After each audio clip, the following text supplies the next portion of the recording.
بسم الله الرحمن الرحيم، والحمد لله رب العالمين، والصلاة والسلام على سيدنا محمد المصطفى صلى الله عليه وسلم وعلى آله وأصحابه ومن أتبع بإحسان إلى يوم الدين. بيقوم نم أين بيروزي مكاني إسلاما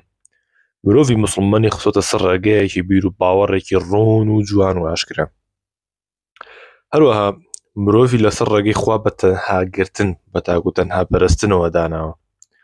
لە گومڕایی و بێباوەڕی و لە ڕێیبوون پاراستوێتی و چەندین بابەتی ڕاستەقینەی لەباری خودای مەزن و سیفەت و ئاکارەکانی خسۆتە بەردەم بە بەڵگەی هەست و عەقڵی و ژیری و وەحی و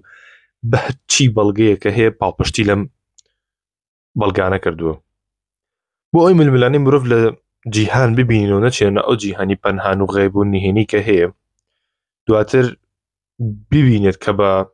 ڕێگر لە بەردەم جوڵانەی مرۆڤ لەمەر پەروەردەکردن و بنیەندان و داڕشتنکاری ئینسانیەت بۆ ئومەت و بۆ شێوەی کە باوەڕە بە یەک شارستانیەت هەیە ئەم پێڕەوەڕاستی مسلمانانی دوورخستەوە لەوەی کە تووشی خوڕافە ببن و هەروەها لە دیدی غەیب و بێهۆکار بۆ ئەم بوونە بێن نەکەیەوە باوەڕ هەبوونی مسلمان بە ناو سیفەتەکانی خۆی متعال بریتی نییە لەو باوەڕە پەنهانەی کە بەعام باوە لە ناو ئەمێ مسلمانە بەڵکو بریتێ لە باوەڕ هەبوونێک بەخوایەک بەهۆی کۆمەڵە بەڵگەی ڕوون و ئاشکرا و بەبێ گومان بە هەست و ژیری و ڕازگۆیی پێغەمبەرایەتی کە بریتێ لە باوەڕ بەو کەسی کە باوەڕی بە یاسایەکی عامی گشتی هەیە کە بە بنەمای ئەزموون و تاقیکاری دروست بووە ئەم دیدە پەنهانی و بێهۆکار و خوڕافیات و جۆراوجۆری کە بە درێژایی مێژوو هاتەتە ناو کۆمەڵگەی ئیسلامیەوە لە پەنای ڕاوەکردنی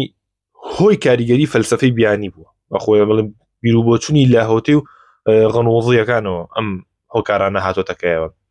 ئەم بۆچوونەی لای زانانی گەورەی ئیسلامەوە خی گەورە ڕەحمیان پێ بکات و کە لێ هاتوویەکی گرنگیان پێیا کردووە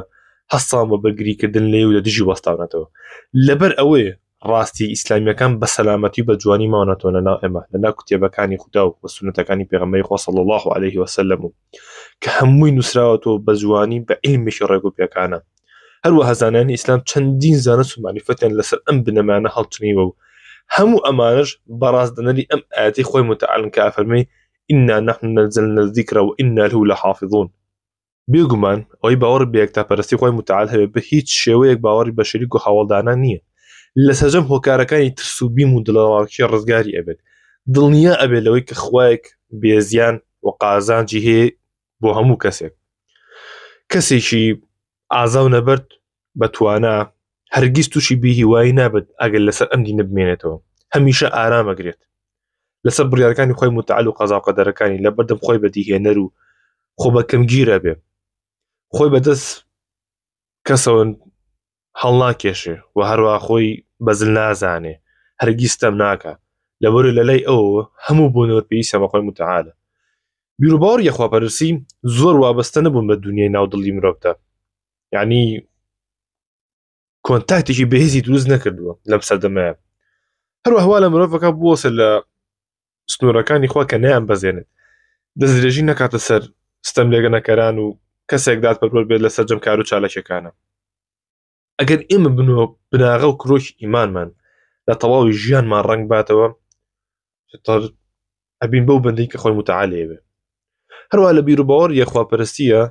زۆر وابەستە نەبوون بە دنیاوە لە ناو دڵی مرۆڤەکانە جۆرێک چروکێک وەکو نورێک لە ناو دڵی ئینسانە پەیدا بێت لە کۆڵنەوە دەرونی کۆمەڵایەتەکان ئەمانەیان سەرمانەوە کە ئەو بەها ئیسلامیانی لە باوەڕبوون بەخوا و بە ناو سیفەتە جوانەکانیەوە سەرچاوی گرتووە کە سایەتی مرۆڤ داڕشتە ئەکەن هەروەها لە دوودڵی دەروون و شڵەژان و نەئارامی پارێزاویەکەن هێز و توانایکی پێبەخشن لەسەر و گونجانەوە لەسەر گونجان و ڕاهاتن و لە هاتنەوەی بێ لە ناو کۆمەڵگەیە ئارامیشی دەرونی بۆ دەسەبەرەکات و کەسایەتێکی جەژی پێبەخشێ پارێزراوی ئەکە لەو ململانە ئارەزوومەندانی بەسەر ژیری و عەقلەکان ئەزاڵە بێ بۆ هۆیەوە ژیری و عەقلەتی ئەکەوێتە ناو گێژاوێکی خراپ و گەمژەیەتیەوە ئەم دینەیە کە ڕزگاریەکە ئەگەر تاهەکانی کۆمەڵگە لەسەر ئەم واتە بەرز و شکۆدارە پەروەردە بوون